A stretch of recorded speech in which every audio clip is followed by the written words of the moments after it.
So I'm going to create a setting for some of the words that I'm going to be reading here. And the setting is that 10 years ago, Swami Lalitananda was asked to become president of the ashram following Swami Radhananda. And that happened in, well, the very end of April 30th. And the next month, the temple burned.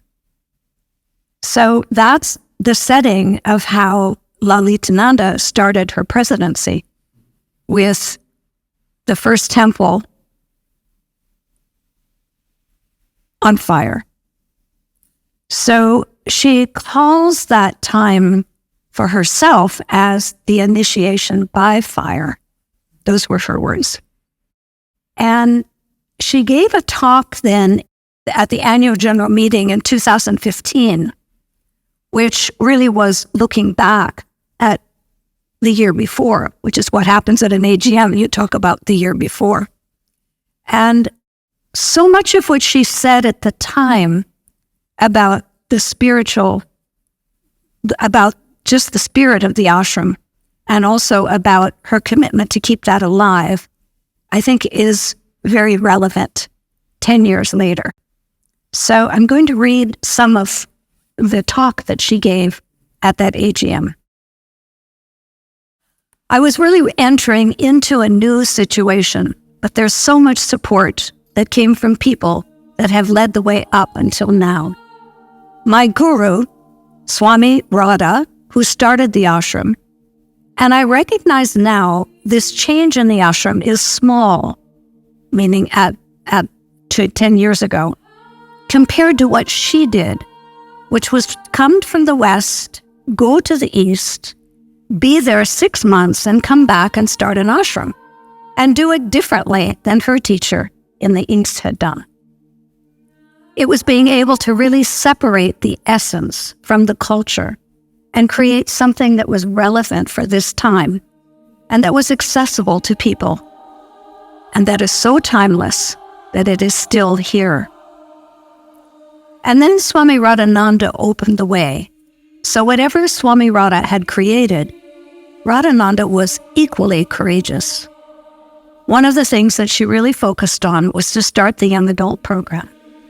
She invited young people to come to the ashram, and we invited also the local community to come in as well. So there is this expansion and opening and invitation that has just built another layer over the last 20 years, the 20 years that Swami Radhananda had been the president. We have the layer, the central layer, the purity, the wanting to be here to help people who are questing, giving people tools, and then continuing to open that up more and more, and people keep coming until here we are today, where we have so many layers of people being at the ashram. The ashram is always run by karma yoga. That's selfless service. That's the selfless service aspect. It's people coming to work on themselves through the work that's here.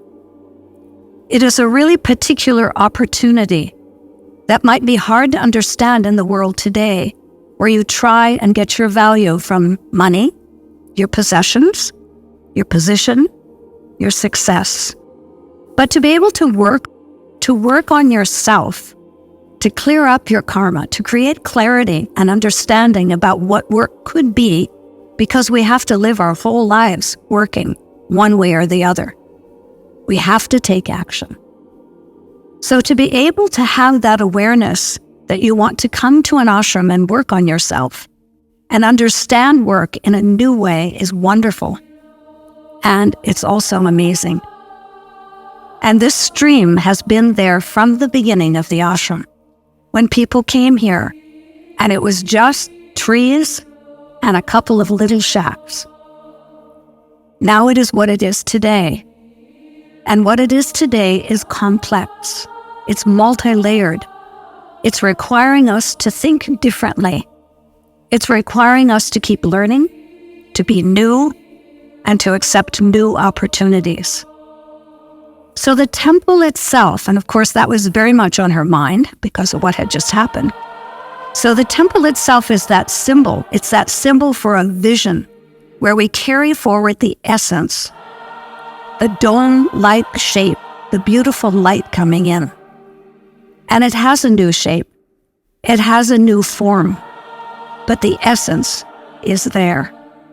And I feel like that's what the ashram has done its whole life. And it's what we'll continue to do, because it has to be relevant in the world today and open up to the future in a way that holds the truth and that space, but allows change to happen. I remember a workshop I went to, a lecture called Challenge to Change. It was a big event in Calgary back in the 1980s, and Swami Radha was a keynote speaker. So I've been at the ashram a long time, and yet to become the president of the ashram is a step. I thought it's like learning a new asana. I know how to stretch my body, know how to open it up. But here's a new one. Like, put these things together and see what that feels like. And then, what's the symbolism? What do I hear back? And how do I listen? So it's been personally challenging and also very, very supportive. Some of the people we have here are so talented. And then we have this influx of new people who want to receive what we have to offer and to give back. So what could be better?